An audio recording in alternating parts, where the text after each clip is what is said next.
qu'est-ce qu'on va faire? On va revenir toujours au départ. Je vais créer un dossier work 6.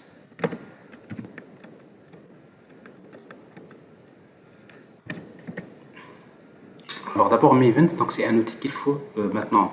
C'est un outil que vous devrez avoir dans vos machines. Alors la même chose, donc Maven, donc il faut le télécharger. Vous le cherchez rapidement, Maven, download.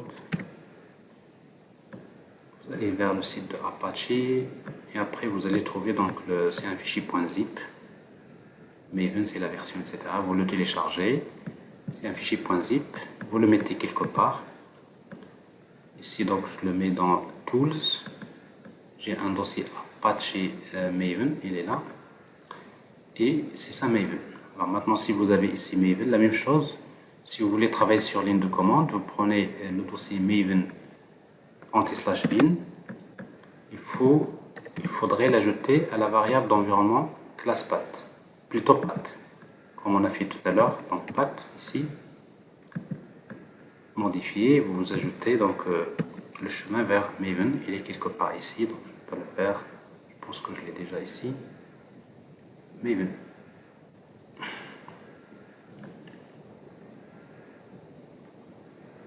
Alors tools. Bon,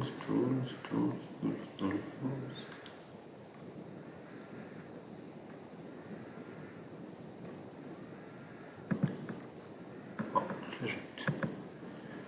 Alors, page Maven, il est là.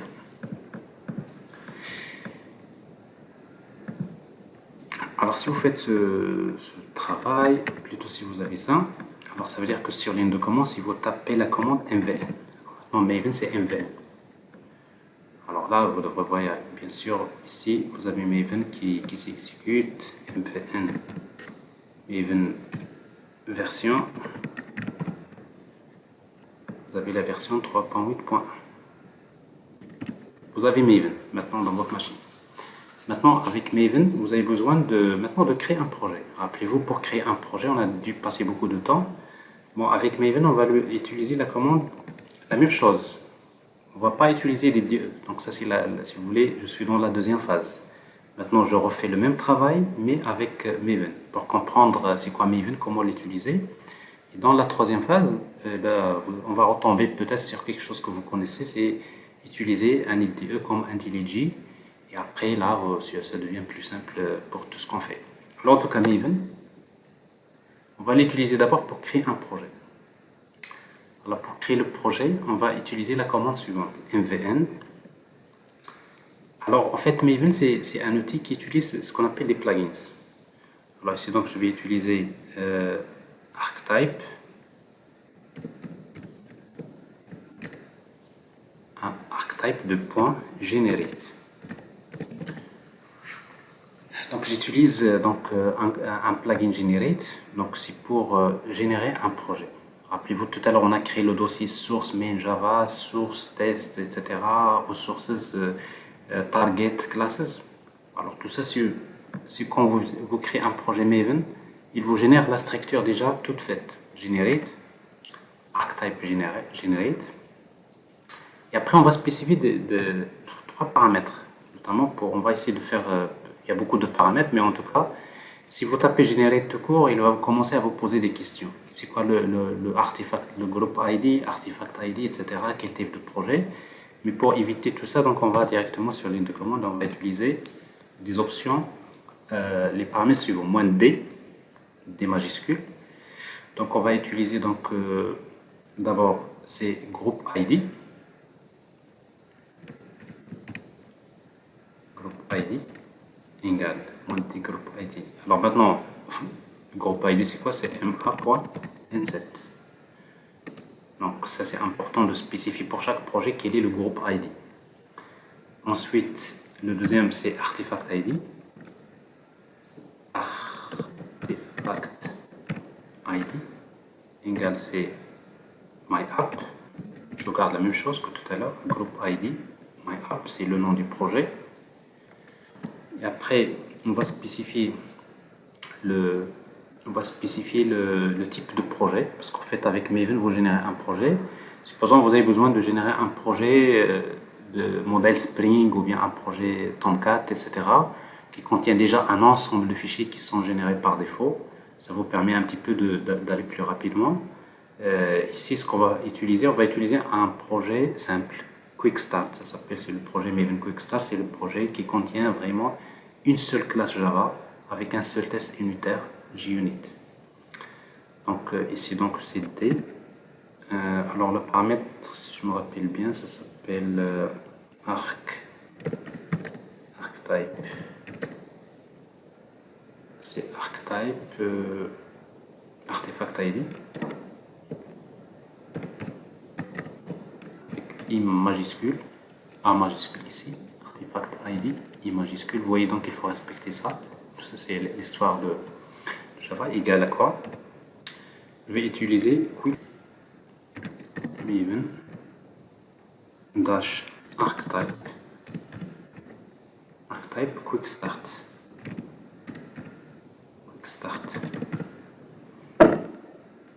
Et après le troisième paramètre, comme je disais, donc c'est je vais utiliser des interactive mode égale à false.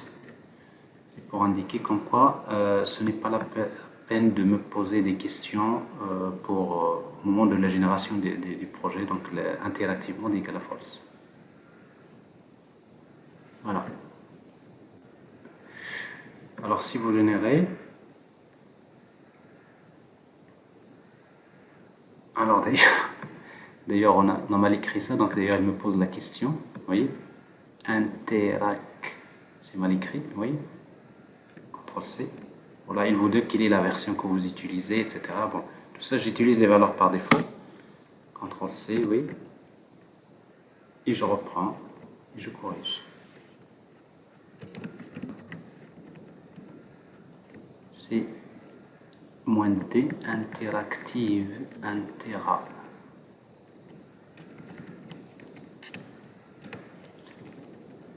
Interactivement égale à false. J'espère que cette fois-ci c'est la bonne. Voilà, c'est bon, ça passe rapidement. Il me génère le projet. Dans votre dossier, il vous génère un dossier qui s'appelle MyApp. Ça c'est le projet, c'est Artifact ID. Et après, si vous faites tree/f, vous voyez, bon, là on retrouve quelque chose à fait qu'on a déjà fait tout à l'heure manuellement. Alors ici, donc, je trouve un dossier dans lequel j'ai d'abord un fichier qui est très important pour Maven, c'est pom.xml. C'est là on va déclarer les dépendances. Rappelez-vous, on avait besoin déjà qu'on a cherché manuellement. Maintenant, on ne va plus le faire. C'est Maven qui va le faire. On va voir comment le faire. Et après, vous voyez, source main Java. Il y a le package par défaut qui est créé MA-insert avec un fichier qui s'appelle myapp, plutôt app.java. Et un fichier apptest.java. Bon, ça c'est pour un test unitaire. Et si vous regardez, le plus important dans Maven, c'est le fichier pom.xml. Si vous regardez pom.xml, vous voyez donc ce qu'il contient. Ben, il contient tout simplement, bien sûr, en plus de groupe ID, artifact ID, packaging, c'est jar. C'est un jar qu'on va générer à la fin quand on utilise la commande package. Ça, c'est la version du projet MyApp. Là, on trouve les dépendances. Et vous voyez donc par défaut, il vous ajoute JUnit. Mais sauf qu'il m'ajoute une version 3.8 qui est ancienne. D'ailleurs, si vous regardez bien dans la version 3 de JUnit, à quoi ressemble un test unitaire, si vous voulez voir un peu ça. Et là, si vous voulez voir ce qu'il y a dans ce fichier-là, vous mettez type, alors, type, source, main, Java, il y a org, c'est pas org, c'est M1, N7, alors, tout ça, le terminal n'est pas bon. Donc je vois une simple classe main, system.out.println. Et si vous voulez voir ce qu'il y a dans le test unitaire, test Java, M1, N7, et notre test unitaire est là.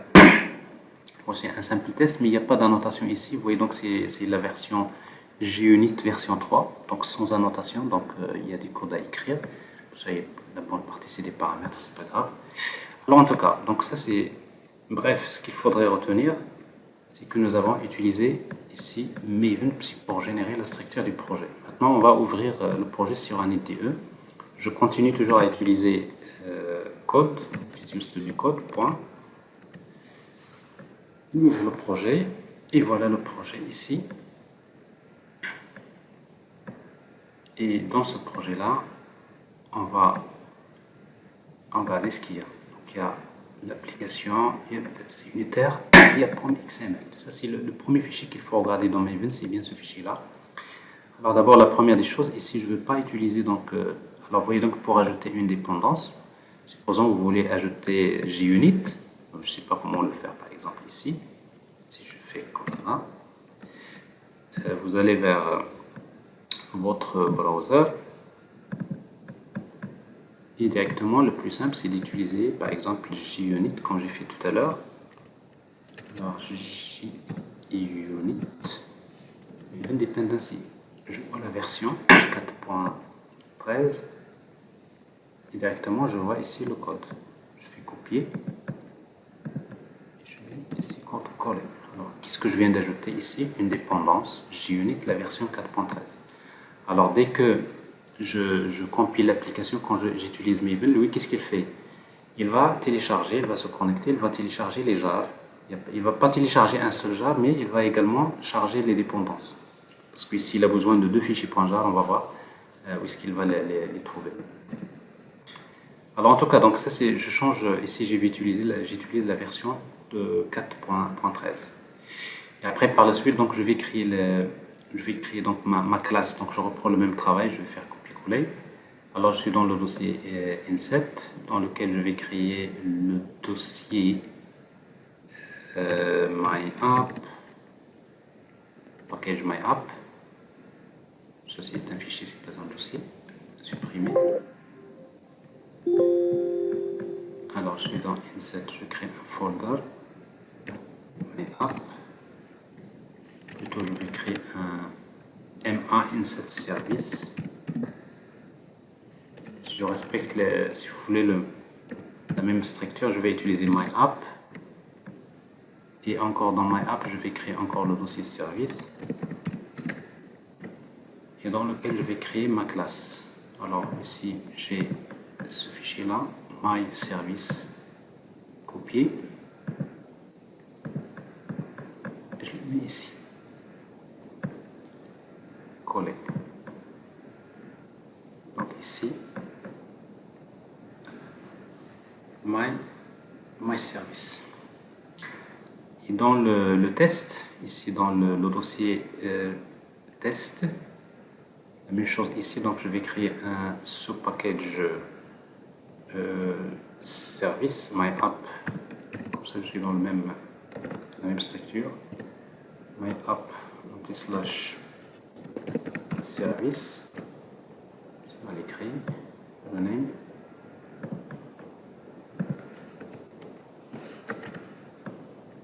service, je vais créer la même chose, je reprends le même fichier de tout à l'heure, service test unitaire copié. C'est le test unitaire que j'ai créé tout à l'heure. L'essentiel, c'est que j'édite mon code. Ici, le test. Paste. Paste, coller. Voilà. Alors ici, donc, j'ai créé une classe, j'ai créé un test unitaire. Et également, j'ai l'application. Alors, maintenant, je veux compiler. Alors, compiler, par exemple, j'ai créé une classe ici, myService. Je vais la compiler. Alors, je ne vais plus utiliser les commandes Java, compiler et tout ça. C'est tout simplement, directement sur le terminal.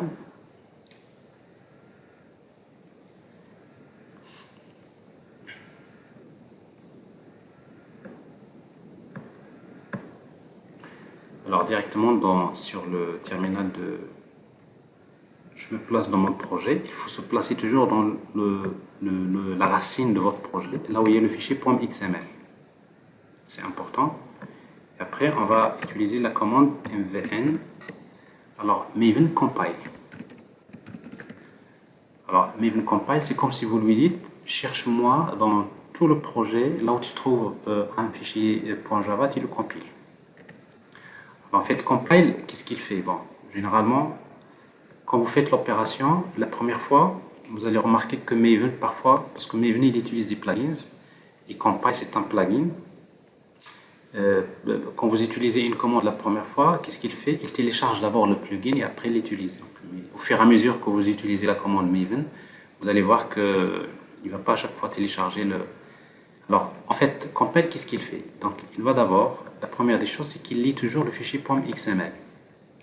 Et quand il va lire le fichier .xml, il trouve les dépendances. Ça veut dire qu'il lui faut des jars. Et après, qu'est-ce qu'il fait? Maven, il va d'abord regarder dans votre machine. Vous allez trouver dans votre machine, il y a un dossier qui s'appelle le repository local de Maven. Où est-ce qu'il se trouve? Alors, en fait, dans le dossier utilisateur, vous allez trouver un dossier .m2. .m2, c'est un dossier là où Maven va stocker les jars. Ici, il va regarder un dossier qui s'appelle repository. Et là, il va regarder. S'il trouve le jar, il trouve group ID, artifact ID, s'il trouve le jar, dans la version, il va trouver le fichier les fichiers .jar. S'il le trouve, donc il va mettre le chemin vers le class path.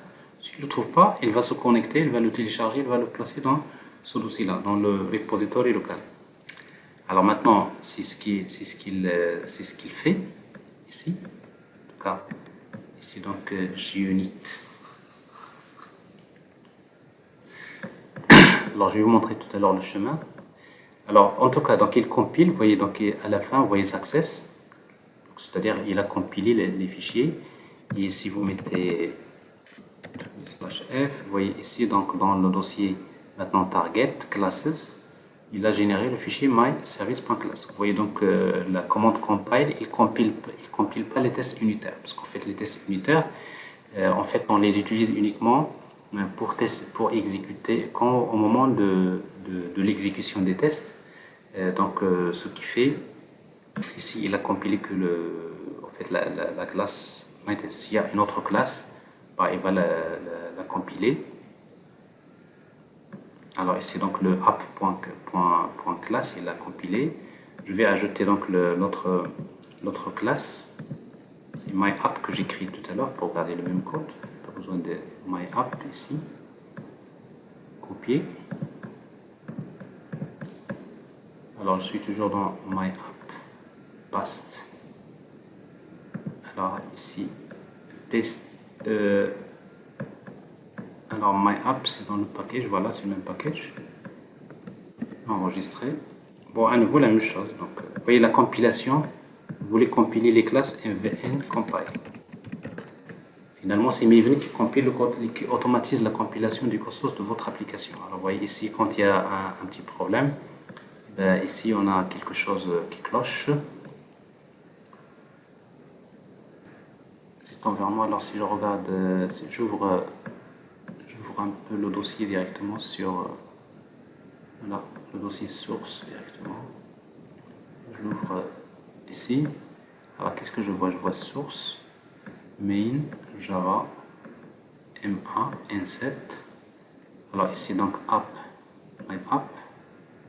Et dans my app il y a service. Et j'ai my service ici. Et encore j'ai ici. Ah, my service c'est pas le bon endroit. Oui.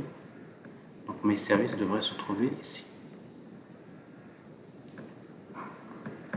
My service devrait se trouver à l'intérieur. Oui, donc il ne faut pas trop bien la chose ici.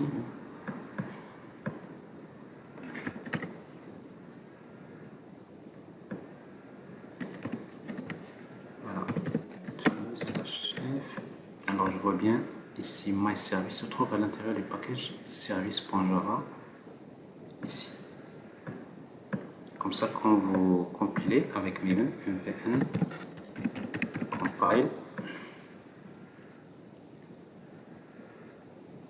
Voilà, c'est compilé.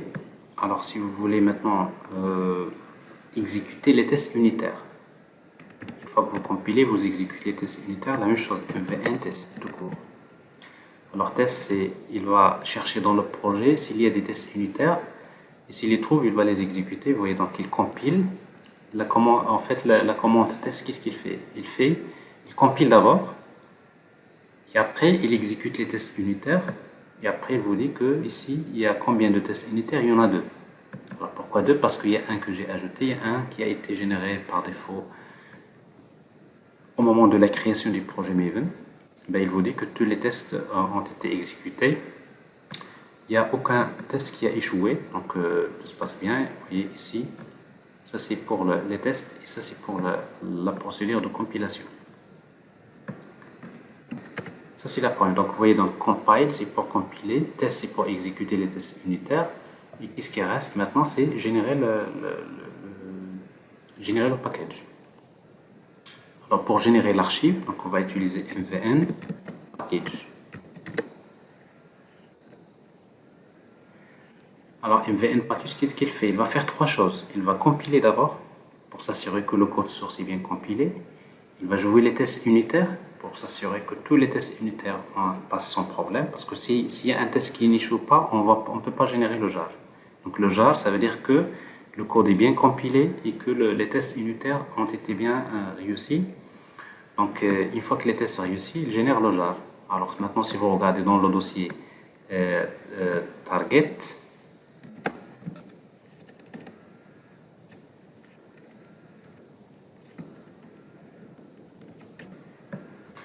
alors dans le dossier target, ici vous voyez un fichier qui a été généré, c'est myapp 1.0 snapshot.jar. Donc c'est le jar qui a été généré de l'application. Alors sauf que ce jar là, ce n'est pas un jar exécutable. Alors si vous voulez voir ce qu'il y a dans le dossier target, la même chose, n'hésitez pas à regarder parce que une fois que vous avez un jar, il est là. Je crée une copie, je vais renommer avec .zip, je recompile, plutôt je vais faire l'extraction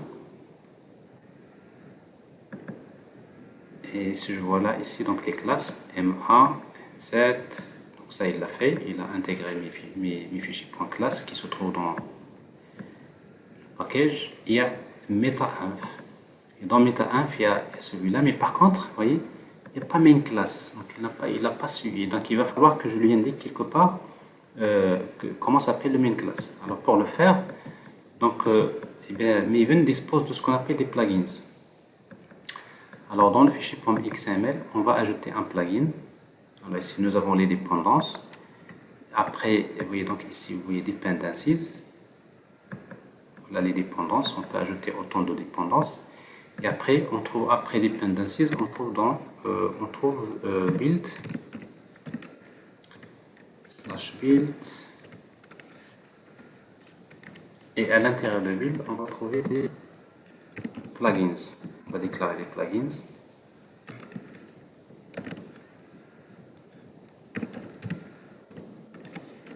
Et à l'intérieur de plugins, on va trouver des plugins. Alors maintenant, il va falloir chercher un plugin qui vous permet de créer un jar, de spécifier d'abord plutôt le manifest file. Alors si vous voulez chercher, il y a un plugin. Plus simple de faire manuellement. Alors plugin.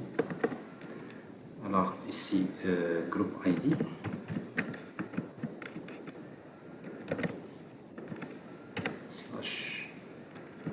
Group ID. Donc c'est org.apache.maven plugin.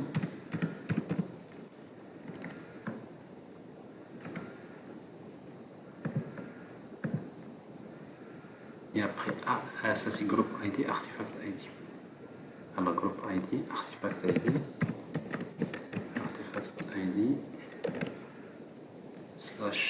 /artifact ID. Alors ça c'est Maven jar plugin.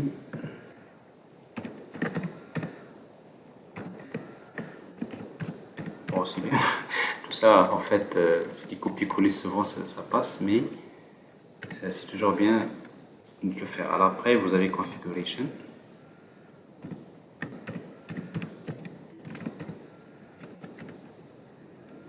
Slash configuration. Ça, c'est du XML, il ne faut pas se tromper. Alors, configuration. Et après, archive, manifeste, main class. Archive, slash archive, manifeste, slash manifeste, manifeste. Après, main class avec un C majuscule. Slash main class. Après, la classe, c'est ma.inset. Et oui, c'est là où on s'est trompé tout à l'heure. C'est la classe peut-être qui n'existait pas. Alors, ma.inset, je pense pas. Alors, ma.inset.myapp. La classe s'appelle. La classe principale s'appelle myapp. Voilà tout simplement une configuration. Alors, Maven package. Encore, il y a erreur. Alors, pourquoi il y a erreur? Alors, on va lire. Parfois, il faut lire.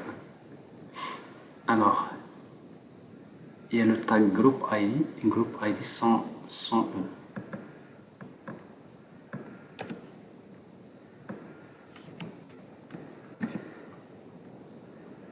Voilà. Ça devrait passer. Ça passe pas. Encore, il vous dit que le tag artefact ID. Artefact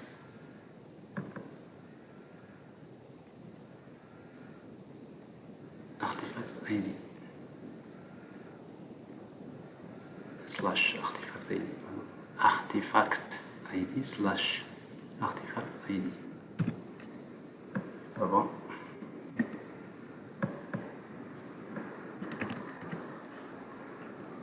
MVN package.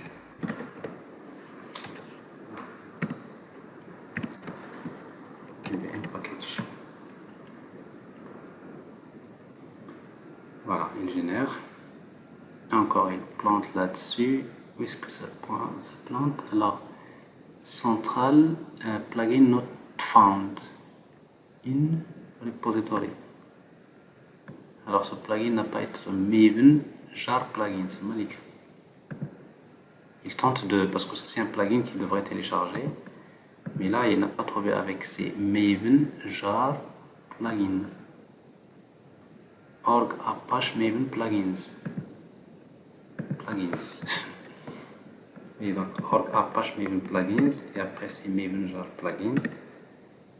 Alors, tout ça, c'est, comme quoi dire, ça, c'est des choses, c'est du copier-coller, souvent qui se font.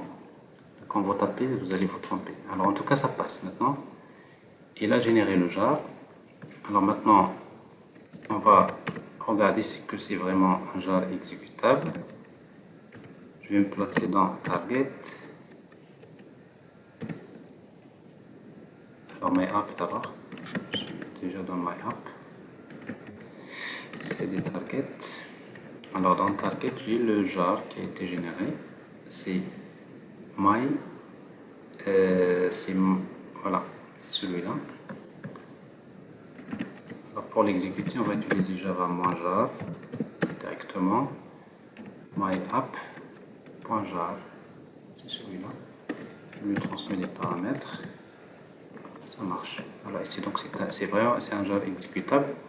Alors maintenant, si on regarde notre fichier target, alors je supprime celui-là et celui-là, l'ancien. Alors ici, il y aurait, je ne sais pas ce que j'ai supprimé, c'est pas le bon, j'ai supprimé quelque chose d'autre. Je ne peux pas le supprimer parce que tout simplement c'est ouvert.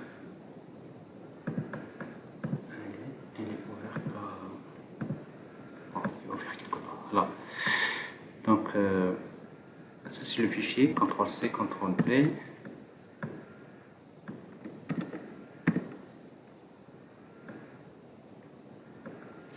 Alors, copie de .jar, c'est le nouveau fichier, .zip.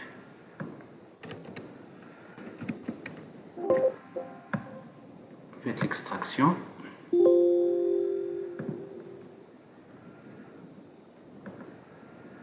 Et là, on va trouver la même chose, on va trouver donc les fichiers, tout ça, mais je trouve tout simplement le méta, le manifest file, ben, je trouve main class ici. Oui. Bon, c'est-à-dire le plugin a tout simplement fait cette opération qui m'a évité de créer ce fichier-là, manifeste, comme on l'a créé, comme on l'a déjà fait dans l'exemple précédent. Donc, vous voyez, donc, on a vu principalement, en fait, Maven, il fait beaucoup de choses pour l'application, je ne vais pas rentrer dans les détails, mais c'est juste, je vous introduis, c'est que avec Maven, on va automatiser les opérations de compilation des tests unitaires, on va automatiser la génération des packages et on va faire beaucoup de choses. Alors par exemple, si vous mettez mvn dependency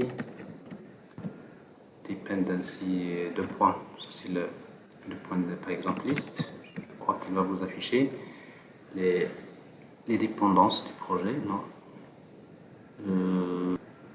ah oui. Alors, quand vous exécutez une commande, il faut faire attention parce qu'il faut exécuter la commande à partir de la racine du projet. C'est-à-dire là où il y a le fichier .xml. Dependency. C'est pour cela que tout à l'heure ça n'a pas marché. Alors, si vous mettez tree, il vous affiche l'arbre des dépendances. Encore. Ah, c'est pas dans le bon projet.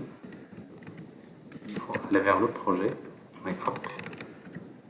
Vous voyez, c'est toujours, il faut s'assurer que vous êtes là où il y a le fichier .xml. Et Maven. Alors là, il vous affiche en quelque sorte voilà. On dépend uniquement de, il y a JUnit test et après il y a les dépendances dont on a ici, il n'y a que de Java que nous avons là. Également, vous pouvez afficher les dépendances transitives. Vous pouvez, par exemple, maintenant, vous voulez voir les jars de votre projet. On va utiliser donc dependency build class path. Build class path. Alors, build class path, normalement, vous voyez, ça c'est votre class path.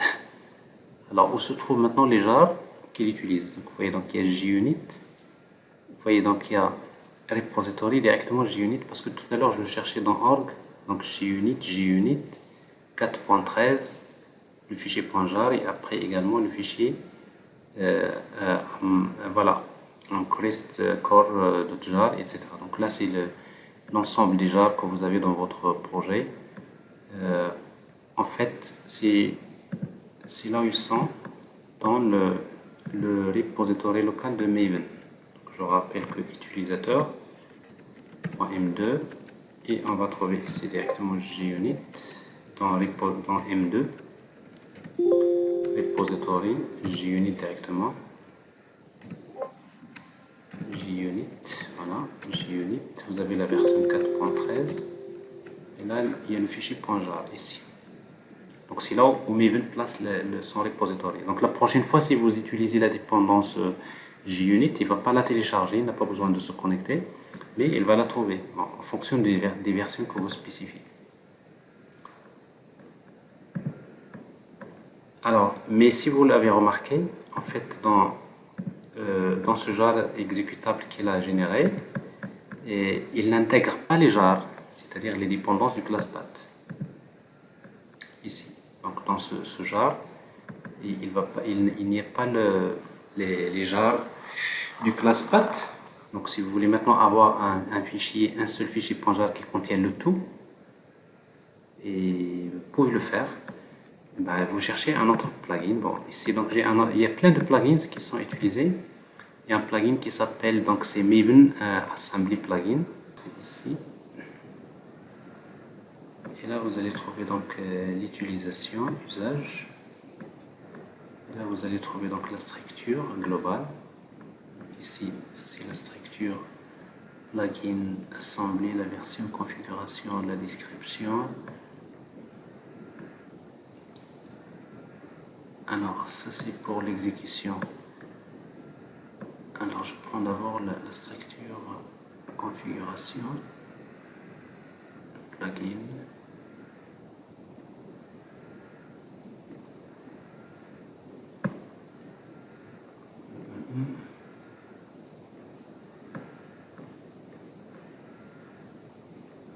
Allez, prends ça.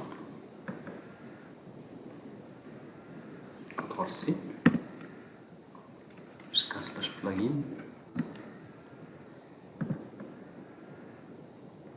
Et je reviens à mon fichier ici.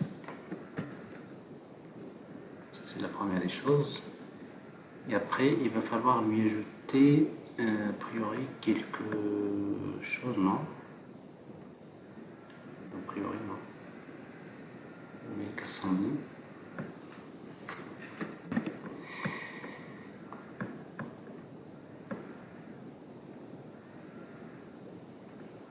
Allez-y, Maven package.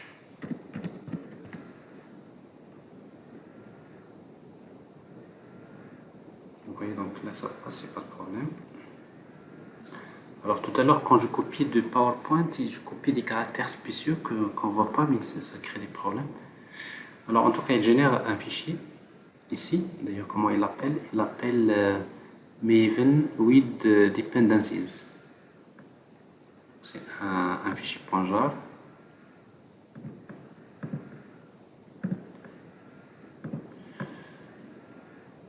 Alors, target, voilà.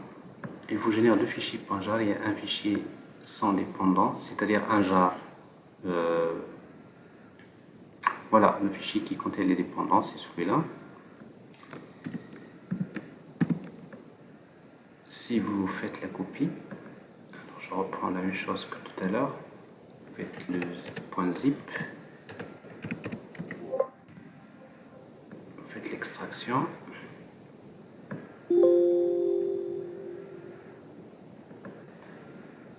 Et là, vous allez trouver donc ici M1. Alors ça, c'est pas bon. C'est pas bon.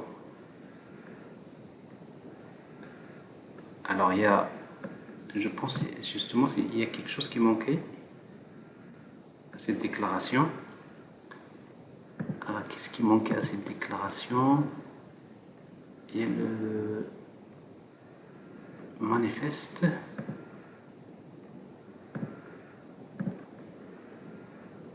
Ok, j'ai ça. Voilà, ce qui manque, c'est archive. Archive main class. Manifeste main class. Je ne l'ai pas ici. Voilà. Alors, configuration.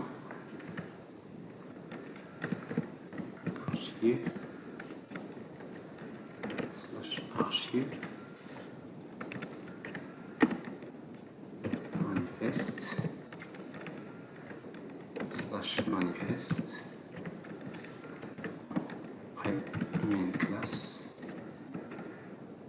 Slash main class. J'espère que c'est bon. m1.insert.myapp.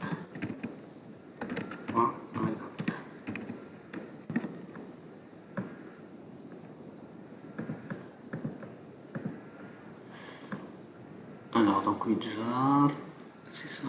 Il y a archive, il y a tout simplement l'exécution, c'est tout ce qu'il y a. Voilà, il est assemblé package single. Oui.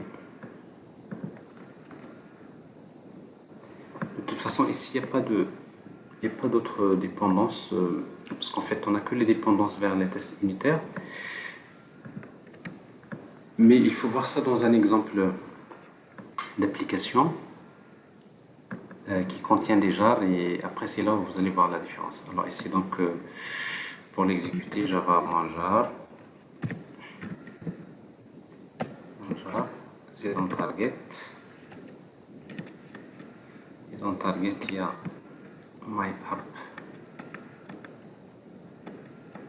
Voilà, c'est my app jar with dependencies.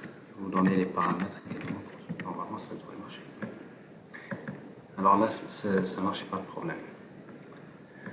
Alors, ça, c'est un peu l'idée principale. Après, bon, si vous voulez créer supposons on veut ajouter une dépendance, imaginez que vous voulez créer une petite application Java qui contient un petit serveur REST. Alors, il y a une dépendance qui est très légère, qui est très pratique, c'est Spark Java, Maven Dependencies. Dependency et une dépendance qu'on va ajouter au projet. Et comme ça, on aura quelques jars, pas mal de fichiers .jar. Alors, si vous ajoutez ces dépendances au projet, on a ici dependencies. Alors, à l'intérieur de dependencies, j'ai une dépendance, j'ai une deuxième. Alors, en fait, Spark Java, bon, ça permet de créer un serveur REST de façon très simple dans une application Java. Je vais créer dans my app ici, je vais créer un fichier que je vais appeler REST server.java.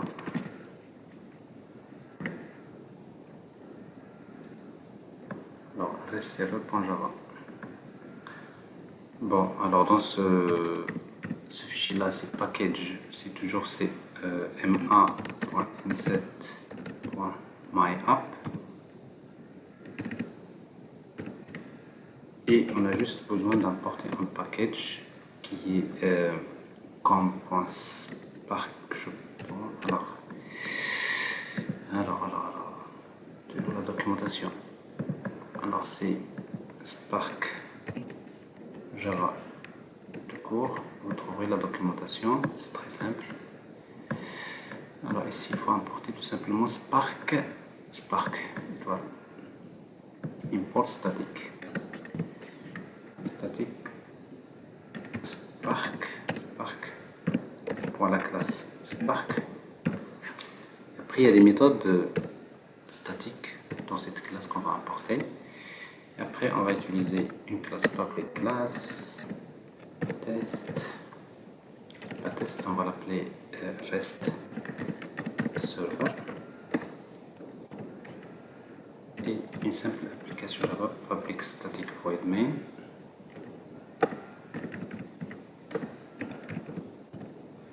Avec les paramètres string args.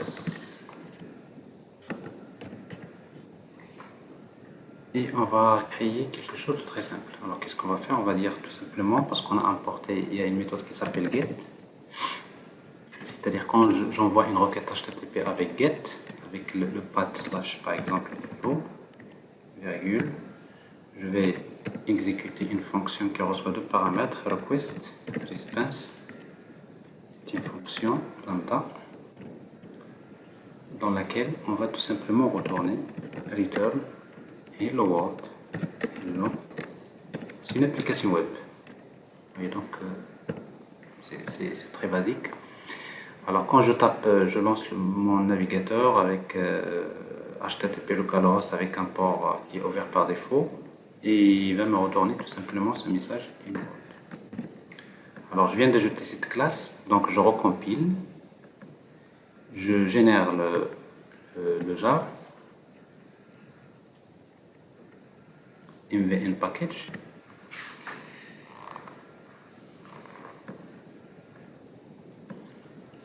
Alors mvn package, donc il faut importer quelque chose. Alors dans la compilation, ça échoué dans lambda. Voilà, c'est mal écrit.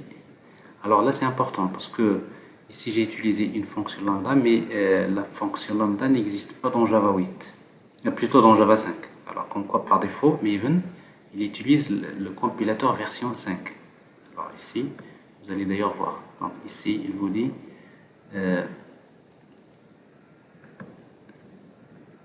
la fonction lambda, oui, lambda expression n'est pas supportée par la version 1.5. Alors maintenant, on va dire à Maven d'utiliser la version Java 8. Comment? Alors le plus simple, c'est d'aller vers le fichier .xml et ça se passe ici. Avant dependencies, par exemple, on va ajouter properties. Et dans properties, on va ajouter deux propriétés. Maven. Alors maven.compiler.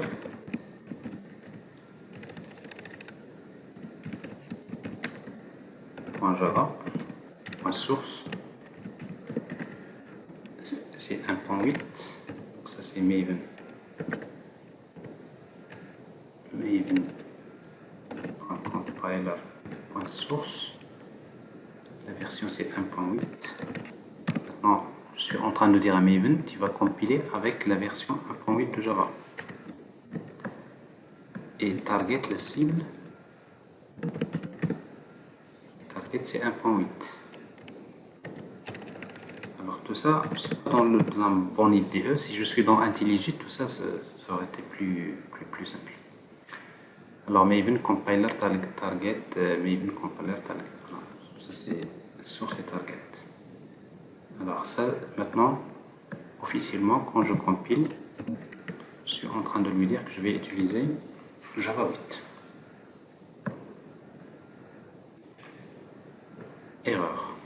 Alors, il me dit un point virgule qui manque. C'est normal. Point virgule qui manque où?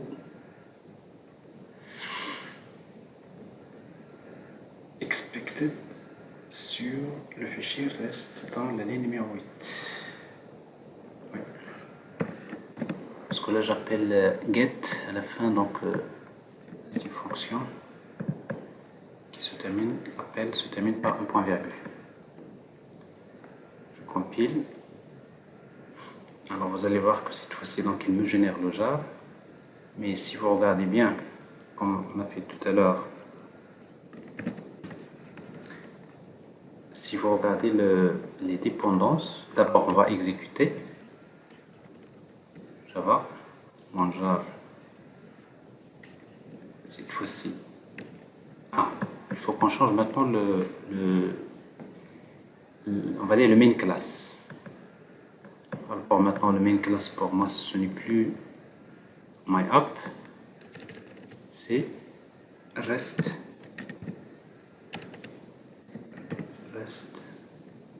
server.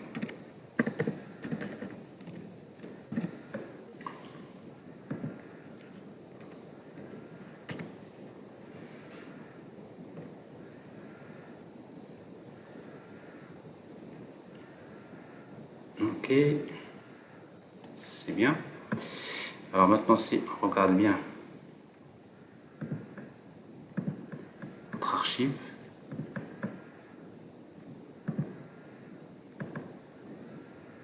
alors tout ça, on va regarder si on peut supprimer. Et alors ça c'est le fichier, c'est la copie. Alors je ne sais pas si je peux supprimer tout ça.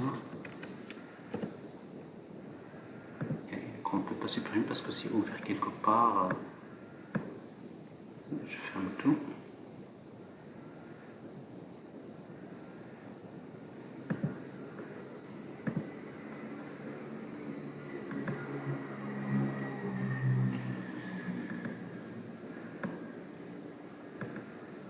Alors my app target.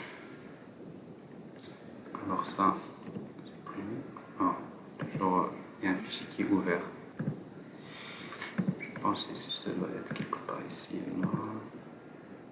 On avait ouvert je pense le manifeste, oui. Sinon, c'est pas celui-là. En tout cas. Voilà, c'est fait. Alors, pour voir qu'est-ce qu'il génère, je supprime les fichiers également. Alors, Maven package.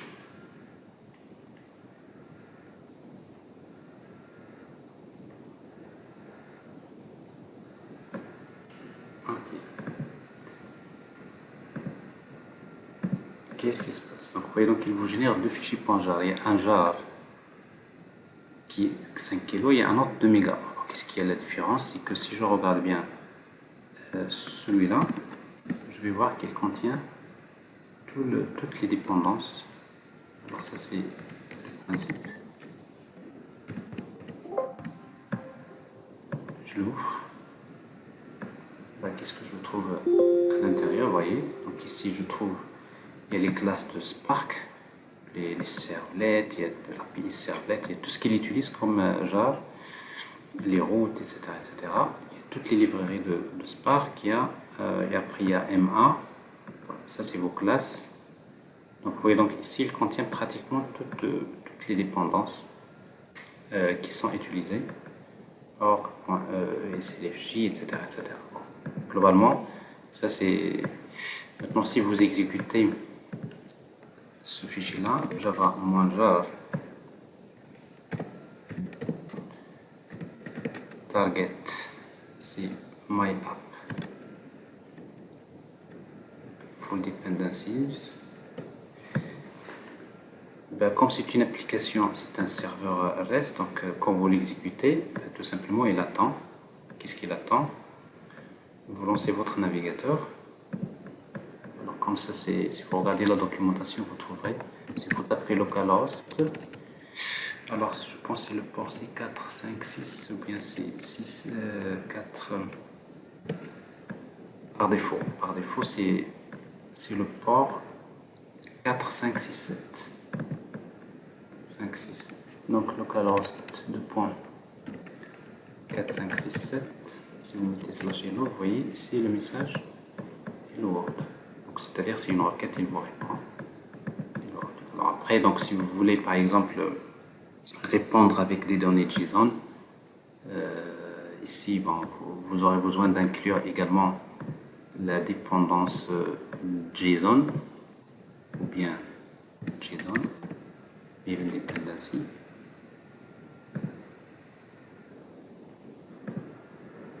Vous ajoutez encore la dépendance, vous la mettez dans le fichier .xml, et là on a compris un peu le principe maintenant. JSON. Après on va l'intégrer dans l'application ici dans le serveur. Comment? Il faut juste l'importer. Import. C'est JSON comme ça. Une classe qui s'appelle JSON.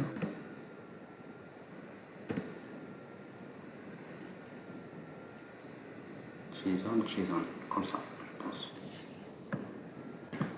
Et après, il faut créer un objet JSON, tout simplement. JSON égale JSON. Et après, on va ajouter ici, supposons, je vais sérialiser un objet de type map. J'importe le package java.util map string object data égale new hmap, et je vais ajouter dans ce map là des données. Put par exemple name, alors un champ name qui s'appelle Mohamed, et une autre entrée put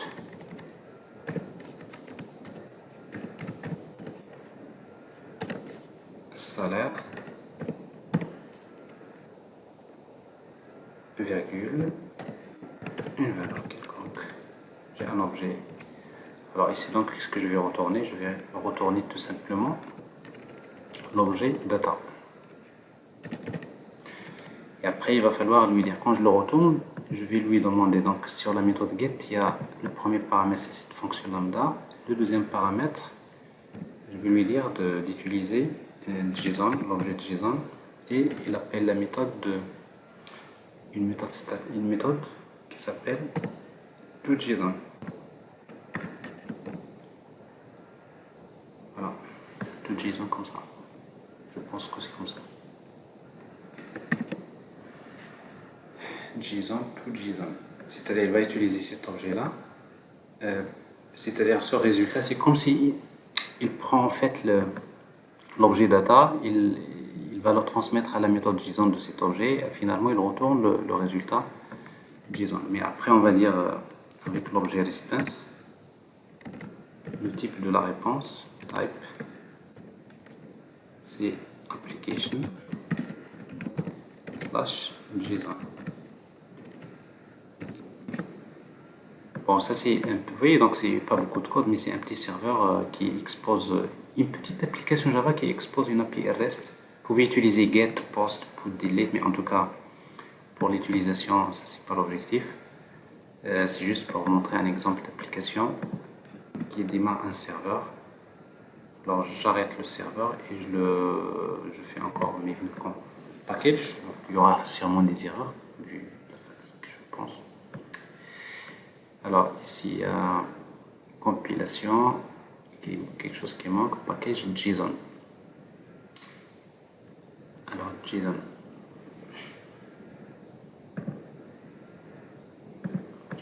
Alors j'ai mal importé le truc là.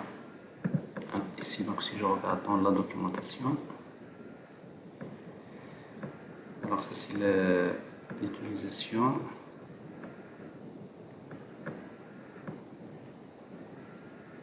Ça c'est la documentation request, les méthodes que vous avez dans request, comment utiliser les cookies, comment utiliser les filtres, pas mal de...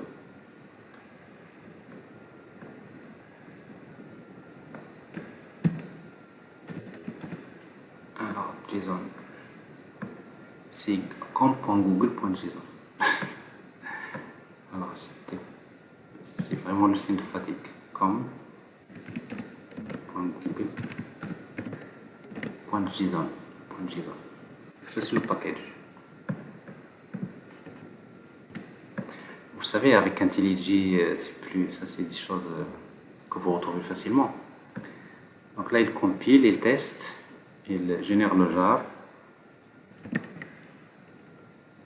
Je démarre l'application, java-jar.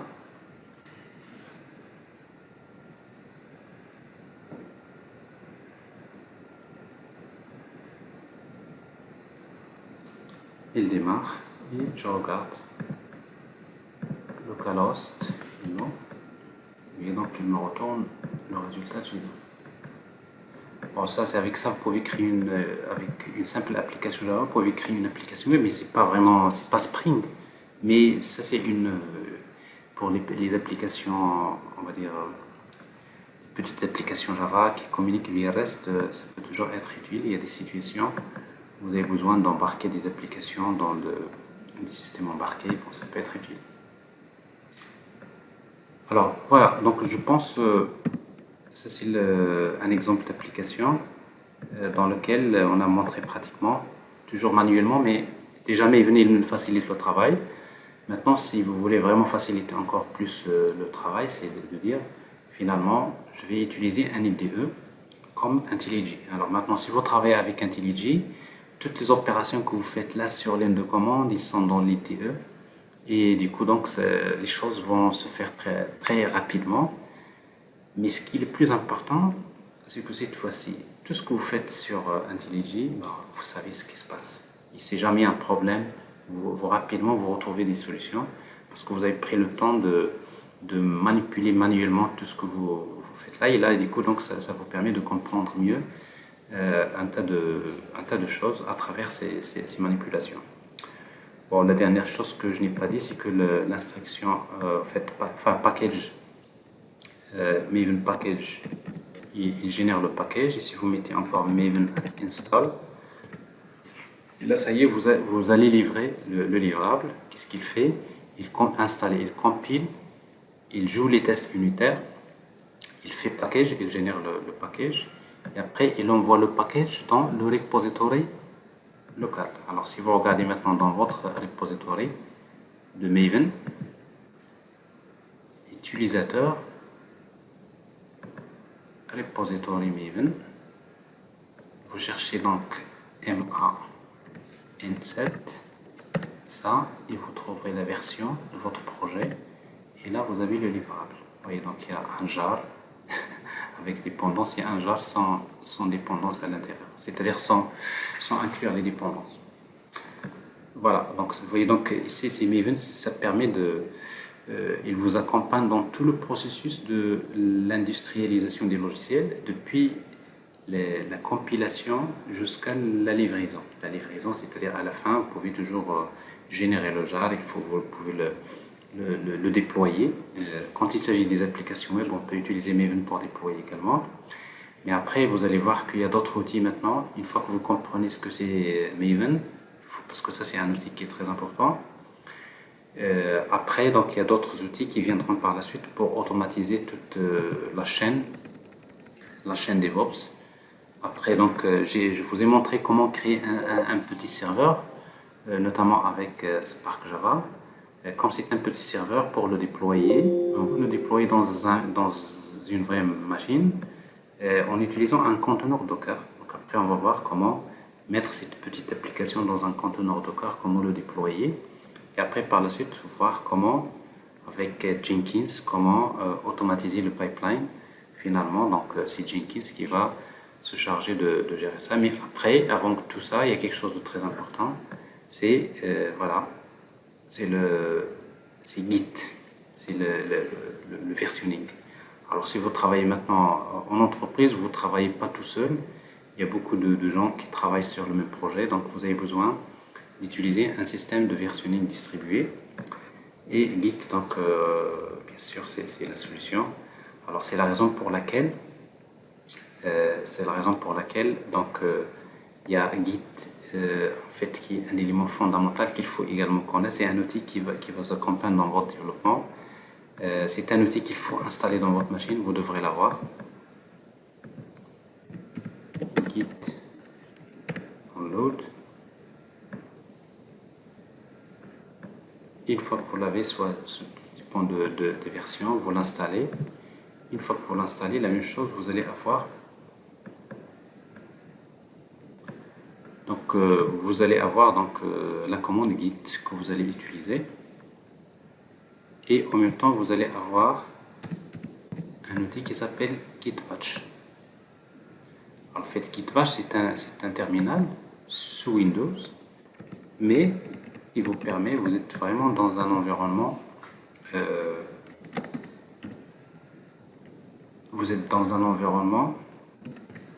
Windows, mais vous pouvez utiliser donc les commandes Linux. Donc ça veut dire que si vous voulez faire des opérations de déploiement, donc ça c'est très important parce que souvent dans les serveurs c'est-à-dire les serveurs en production, souvent c'est des serveurs qui sont basés sur Linux. Donc vous avez besoin donc de communiquer avec vos serveurs via SSH, déployer des fichiers, etc. Donc tout ça, peut-être j'aurai une autre occasion de vous montrer tout cela.